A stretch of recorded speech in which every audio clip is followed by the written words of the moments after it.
Selamat siang dan salam sejahtera untuk kita semua. Saya sudah pernah juga Anda wawancara tentang masalah Taufik Hidayat ini ya. Kalau saya dari awal saya bilang kalau saya nggak menghormati hukum hanya satu, hukum tembak mati. Kenapa? Karena dia sudah tidak manusiawi.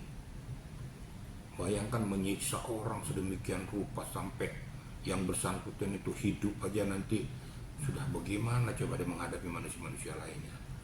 Kan kita bayangkan dengan kondisi fisik yang seperti itu, dengan kondisi fisik yang dulu kan mengerikan. Berarti kan Taufik Hidayat ini memperlakukan si korban ini lebih binatang dari binatang. So, kalau dia memperlakukan lebih binatang dari binatang, kita perlakukan lebih parah dari binatang. Maka saya katakan kalau nggak ada hukum di Indonesia, saya sarankan tembak mati di tempat aja, nggak usah pakai ngomong-ngomong lagi. Nah, tapi kan kita nggak boleh. Kenapa? Karena kita mempunyai hukum positif. Apapun yang dilakukan oleh para pelaku tentu ada hukum undang-undang yang mengatur. Nah, kita masuk kepada rekonstruksi contohnya ya. Itu suatu lumrah dan manusiawi keluarganya itu bukan geramnya kalau bisa dilepaskan tangannya itu langsung dicekek tuh orang tuh. Ya manusiawi lah.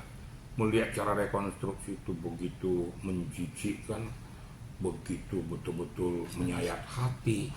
Ya, keluarga siapa yang nggak nangis nggak ini gitu loh. Maka saya katakan kalau ini bagaimana kira-kira manusiawi. Apapun yang disampaikan oleh keluarganya itu manusiawi. Itu saudara kandungnya loh.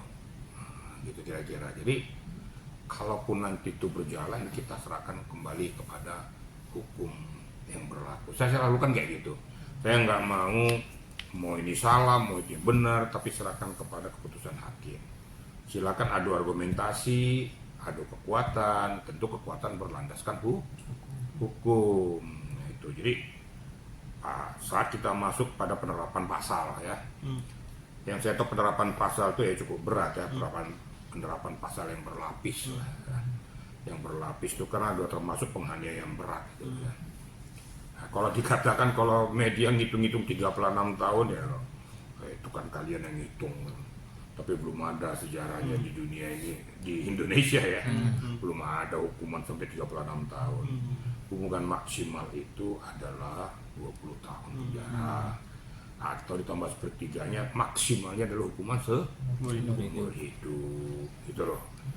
Kecuali ada pengecualian kasus-kasus narkoba atau kasus-kasus yang betul-betul bernuansa menggoncangkan negara, berakibat dampaknya nasional dan merusak tatanan negara, itu hukum mati. Jadi spesialis contoh waktu zaman PKI dulu lah. Itu kan sudah merusak negara, menghilangkan nyawa orang lain kan. Tapi dampaknya nasional, mengakibatkan korbannya sekian banyak manusia. Ya hukuman tembak mati. Nah, bisa nggak berlaku dengan yang satu ini? Harusnya kita rubah undang-undangnya loh. Kalau sudah kebangetan tuh hukum tembak mati juga lah itu. Itu kira-kira dia ya. Apa kan ini juga karena Taufik Hidayat seorang residivis sehingga hukumannya menjadi berat dengan dijerat hukuman 36 tahun penjara, Pak. Apakah itu mungkin bisa terjadi karena hal itu? Saya jelaskan tadi, Anda jangan menghitung 36 tahunnya, kan ada sanksi hukum di Indonesia ini ya, yang dikatakan seperti contoh lah si Freddy Sambo dulu, itu kan hukuman tadi kan mau diinikan jadi hukuman seumur hidup. Nah, tentunya kan ada hal-hal yang lain, melihat kapasitas perjalanan daripada si pelaku melaksanakan hukumannya. Adakah dia membaik kembali dan lain sebagainya. Tapi menurut hemat saya memang harus diberikan sanksi hukum yang seberat-beratnya. Karena manusia ini sudah manusia yang tidak bisa dipertahankan gitu loh. Lah dia sudah pernah melakukan suatu perbuatan tindak pidana, udah pernah narapidana dia kan, udah pernah residivis. Ya bagi residivis kalau mengulangi perbuatannya kembali walaupun berbeda, ini sudah tidak pantas dihormati, berarti memang sudah katam. Harusnya dia pada saat pernah dia melakukan suatu perbuatan tindak pidana dan disangsikan, diberikan sanksi hukum, harusnya tobat lah. jangan melakukan lagi perbuatan itu, alasan apapun, gitu loh. Nah, sekarang ini kita tunggu aja bergulirnya peristiwa daripada pemeriksaan sampai nanti ke JPU, sampai nanti keputusan di pengadilan. Jadi kita jangan berandai-andai memutuskan sendiri, serahkan aja kepada hakim yang memutuskan, dan serahkan pula kepada JPU untuk memberikan tuntutannya, dan berikan juga kesempatan kepada kuasa hukum si terdakwa untuk memperingan sanksi hukum. Karena kuasa hukum diberikan kewenangan untuk mencari bagaimana cara untuk meringankan, tapi tidak bisa mengamputasi penerapan pasal yang sudah ada. Jadi suatu perbuatan tuh kalau seorang kuasa hukum tuh menghilangkan perbuatan yang sudah dilakukannya, itu berarti kuasa hukum nggak benar. Tapi kuasa hukum mempunyai hak untuk membela hak-hak daripada si tersangka maupun si terdakwa. Itu kan ada diatur dalam undang-undang. Nah, bagaimana haknya supaya dibela? Lihat kira-kira peluang-peluang haknya itu yang bisa untuk diangkat. Nah, ini kan manusiawi, kita kan bangsa yang beradab, bangsa yang berketuhanan. Tapi jangan sama sekali kau mengamputasi perbuatannya. Kalau kau mengamputasi perbuatannya, kau bayangkan kalau keluargamu terjadi kayak gitu. Terus kau berusaha mengamputasi itu, orang mengamputasi itu, kamu sakit hati nggak? Sakit hati dong. Kita kira-kira media, ya? Terakhir Pak, banyak yang minta kayaknya cocoknya di Nusa Kambangan aja nih, nah menurut Bapak sendiri.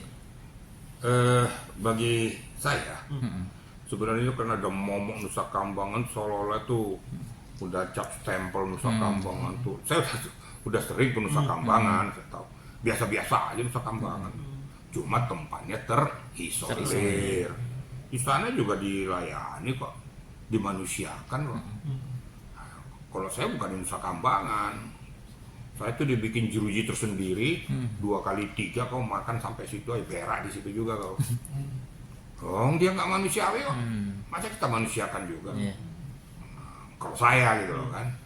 Tapi kalau seandainya pun ada niat untuk menusa kambangan dia ya manusiawi juga. Seperti contoh dulu yang ada pelaku tindak pidana tuh yang membunuh mutilasi tuh, akan diberangkatkan ke Nusa Kambangan. Nah, memang kalau ke Nusa Kambangan dia terisolir, tidak bisa dijenguk oleh pihak keluarganya. Kalau jenguk itu kan pasti jauh tempatnya kan. Itu di tengah pulau tuh. Makanya bilang Pulau Nusa Kambangan, kita dari dermaga Cilacap itu masih jauh ke dalam. Dan memang kalau sepintas ya suasananya memang menyeramkan juga, karena kanan kirinya hutan belukar itu. Hutan belukar, dan banyak juga yang ditembak mati di situ kan. Kalau ada cerita-cerita bilang tuh banyak yang tunggu gentayangan, ya itu kan pamewa aja gitu. Kalau kamu taat pada Tuhan, jangan takut dengan gituan. Tapi kalau untuk membuat dia tobat, ya memang suasananya seperti itu. Nggak ada kesempatan dapat kunjungan, suasana dalam penjara seperti itu juga, dan super ketat di situ.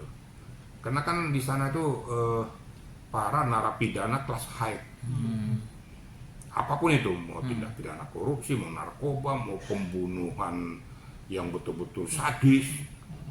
Kalau nggak salah siapa, saya udah lupa namanya tuh, dibawa ke sana tuh.